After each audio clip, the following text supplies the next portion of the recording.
Seigneur, ça fait 3 jours que nous avons commencé ces assises ici. Est-ce que vous pouvez nous décrire un peu l'ambiance à l'intérieur de l'assise? Oui.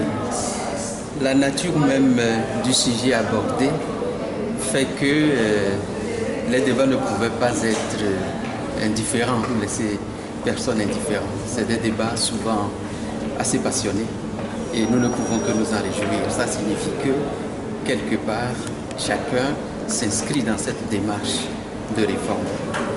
Et il est heureux d'ailleurs qu'il y ait comme un consensus sur le fait que chacun souhaiterait que le Togo avance. L'ambiance qui prévaut dans la salle est une ambiance de franchise, c'est-à-dire que le véritable changement commence lorsque la vérité se fait dans la sincérité par rapport à tout ce qui constitue une préoccupation. Et j'ai vu également qu'il y a un caractère inclusif, c'est-à-dire qu'il n'y a pas de sujet tabou, il n'y a pas de personne qui soit privée de parole. Et je pense que c'est dans cet esprit-là qu'on peut tendre réellement vers quelque chose de positif. Alors la question qui se pose et qui est dans l'esprit de tout le monde, c'est de savoir si après cela, après ce temps que nous passons ici, s'il y aura quelque chose. Personnellement, j'ose le croire, parce que avoir l'intensité avec laquelle chacun s'implique dans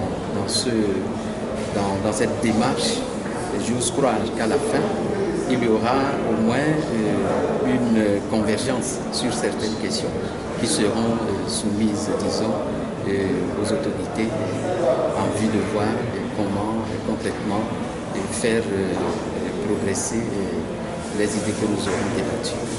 Il y a une feuille de route que nous suivons, c'est les recommandations que vous avez faites. Est-ce que nous sommes dans le schéma que vous avez tracé?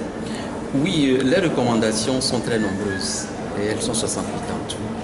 Et jusqu'ici, on a surtout parlé des questions d'ordre politique, les réformes institutionnelles et politiques, puisque nous sommes venus d'abord pour ça.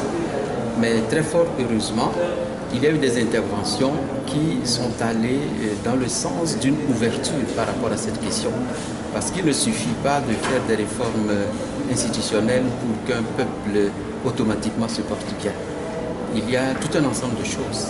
Il y a le plan personnel, le plan économique et social aussi, qui doit être pris en compte. Alors j'estime personnellement que à partir de ce qui se fait maintenant, il y a un peu une prise de conscience par rapport à l'importance de tout ce cheminement. Et je le déclare encore une fois, je suis confiant que les choses vont aller dans le bon sens.